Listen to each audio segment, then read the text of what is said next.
उत्तराखंड के अंदर आज जिस तरीके से हंगामा देखने को मिला है, खासतौर पर विपक्षी दल कांग्रेस पार्टी ने सरकार को घेरने के लिए सड़कों पर उतर करके महंगाई के खिलाफ, बेरोजगारी के खिलाफ में सरकार को घेरा। महंगाई पर एक बार फिर से सियासत अब तेज हो गई है। प्रदेश भर में केंद्र और राज्य सरकार का पुतला फूंका गया। कांग्रेस का आरोप है कि जब से बीजेपी की सरकार सत्ता में आई है, लगातार महंगाई बढ़ी।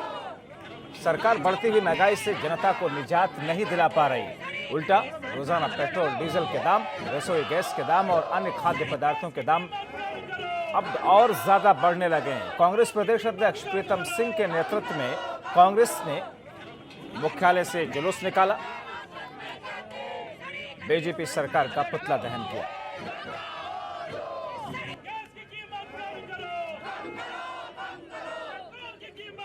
गैस के सिलेंडर में बेताशा वृद्धि, पेट्रोल डीजल के दाम आसमान छू रहे हैं। खाने का तेल हो, दाल हो या सब्जी हो, गरीब आदमी के पहुंच से बाहर है। और इसीलिए कांग्रेस ने आज निर्णय लिया कि हम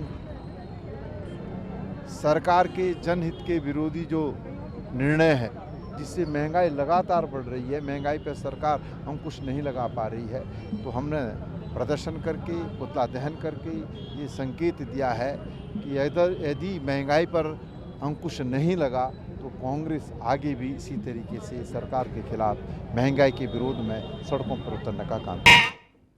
हमारे सहयोगी नवीन पांडे हमारे साथ फोनलाइन के जरिए जुड़े हुए हैं। नवीन, 2022 के पहले अब प्रदेश के अंदर जिस तरह की तस्वीरें सामने आ रही हैं, बड़ा दिलचस्प होगा चुनाव इस बार। बिल्कुल जब्बार, इसमें कोई दो राय नहीं है कि इस बार चुनाव बेहद दिलचस्प होने जा रहा है।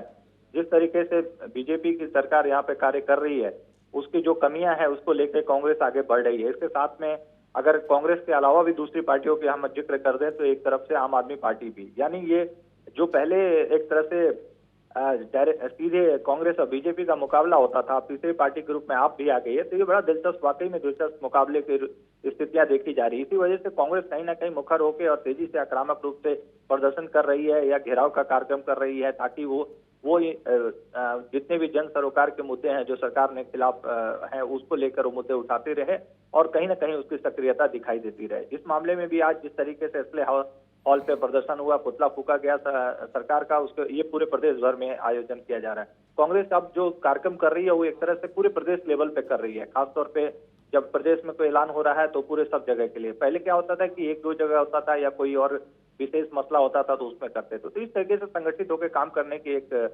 या प्रदर्शन करने की सरकार के खिलाफ और सरकार की नाकामियों को सामने लाने की कोशिश कर रही है। जी जब्बार जी, मगर इस बार क्या हमेशा की तरह यहाँ पर दो ही पार्टियों के बीच में ये मुकाबला होगा या फिर आम आदमी पार्टी कुछ अपनी सियासी जमीन हासिल कर पाएगी? जी देखिए जब्बार, अभी तो कहना ये बड़ा मुश्किल हो जाएगा कि आम आदमी पार्टी क्या करिश्मा कर पाती है या नहीं कर पाती है, लेकिन हाँ ये बिल्कुल तय है कि आम आदमी पार्टी एक तीसरे विकल्प के तौर पे जरूर अपने आप को आसान बनाने की कोशिश में है और कहीं ना कहीं धीरे धीरे वो दिखाई दे रही है कि हाँ, अपनी जमीन जो है वो नींव कहीं ना कहीं रखने की तैयारी है, जमीन तलाश रही है और उस जमीन में आने वाले समय में पता चलेगा कि वाकई में वो कितनी सफल हो पाती है। लेकिन ये बात बिल्कुल तय है कि तीसरे विकल्प के रूप में चर्चा आम आदमी पार्टी की जरूर शुरू हो गई है उत्तराखंड में। जी जब्बार, चलिए, बहुत शुक्रिया इन तमाम जानकारी के लिए नवीन।